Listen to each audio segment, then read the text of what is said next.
All right, what's up guys? tubrepairstore.com. Today we're going through a large wall damage. So this is a bubble in the fiberglass and the gel coat. So when you have a bubble in the fiberglass and the gel coat acts almost like an eggshell. So as you're cleaning it, just one day, you may notice that it just chips away and it starts to break.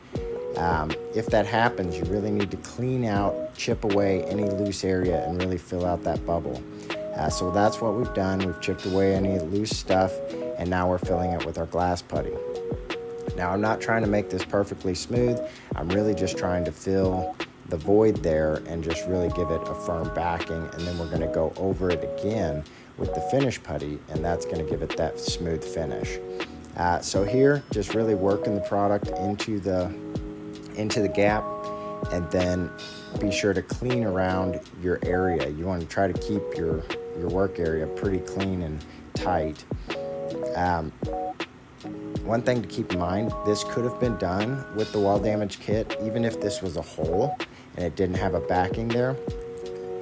All of our kits include mesh tape. So what I would have done is I put mesh tape over that hole. Then I would have gone over it with the glass putty, and I might have even gone over it with 2 coats to make sure it was firm. But same process, the same kit would have fixed this just fine. So keeping it clean around the edge, and then I got to let that set up for 30 minutes. So in the meantime, to save the project time, I go match my color. And here I knew the tub was going to be kind of a grayish white. So I started out, just tested my gray white. It was a little dark. So what I do is I take the gray white, that's going to be my base. And see there, I go up to about 3/4 of an ounce with my base. Now I add gloss white to lighten it up. And you'll notice I'm a little over 1 ounce. That's fine. A lot of times these mixing cups will be about 1/8 to 1/4 ounce off. And so, you know, you just want to be sure to have about 1 ounce of resin to do a project this size. So now I stir it up, clean that stick off because you don't want any direct color on the stick. You only want the mixed color on the stick. So do another swatch, spread it around. You don't have to build this up, you know, a little drop like that, you know, 1.5 inches in diameter, and then blow dry it. Now, I'm not saying, when I say blow dry it, I mean, I'm just hold it about, you know, 1 foot or 2 away. Don't cook this stuff, just dry it.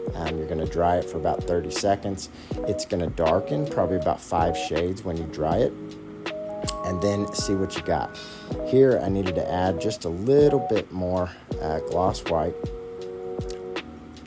So that's what I did. I lightened it up just a little bit more. We got this one in 3 swatches, so I had plenty of time left over, and my product was still setting up when I was done. So spread it out, blow dry it, and then you're going to want to really check your work, check it in all the lightings. You want to make sure you generally can't see that swatch unless the light is like reflecting directly off of it. You will see it.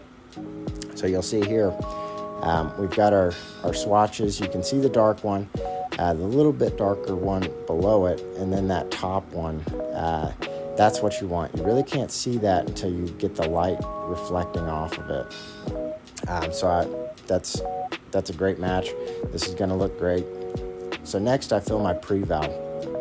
Now notice it's just easier to measure everything if you use, you know, round numbers. So I did 1 ounce of resin, 1/4 ounce of catalyst, and now I'm going to add 1/2 ounce of reducer. So always remember the ratio 4-1-2. 4 parts resin, 1 part catalyst, 2 parts reducer.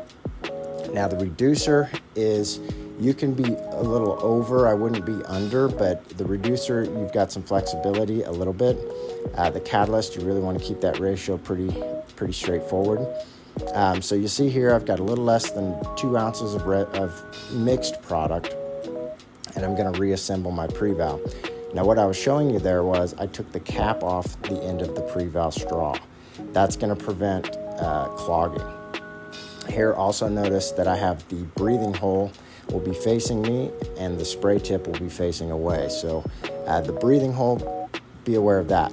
Now also be aware when you're filling your pre-valve, if you fill it up too much to the very brim, there's a good chance that's not going to be able to to suck. So that's why I recommend just keeping your resin between 1 ounce and 2 ounces of resin, and then mix your solution and just go up to 3.5 ounces. You don't want this thing to be full. It can clog and then spit, and it's just not a good situation. So be aware of that. That's why I don't overfill it. You've got plenty of product.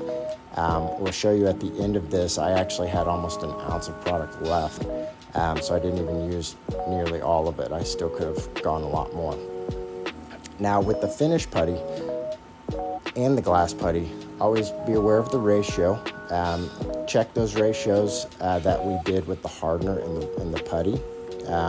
It's pretty simple. You do have some flexibility there, but you want to be around that ratio. So this was in the corner, so I hand sanded it with 120 grit after it dried for about 15 minutes. And then I went back and hand sanded it. And just remember, if you can feel it, you're probably going to be able to see it. So if there's a contour that you can feel, you're probably going to be able to see it. Now we're spraying on our coating, and in between coats you want to dry this for about 30 seconds or so. And when I say dry it, I don't mean cook it. So don't hold your blow dryer 6 inches away from it and just bake it. Hold it back a couple feet, maybe 18 inches, a foot, and just kind of dry it. Okay, build your product up until it's a nice glossy coating. There you see we've got about 1 ounce of solution left, so we had plenty to do this project, and now we have a great finish. Now the final thing that you might do is go back and finish sand it the next day after it cures for 24 hours. TubRepairStore.com. Our tub repair kits will fix nearly all the damage, okay? Anything from large chips, small chips, cracks in the floors, large holes in the wall. We save you so much money. You don't have to tear out your tub. You can fix it and make it look good. Go to TubRepairStore.com and fix your tub today.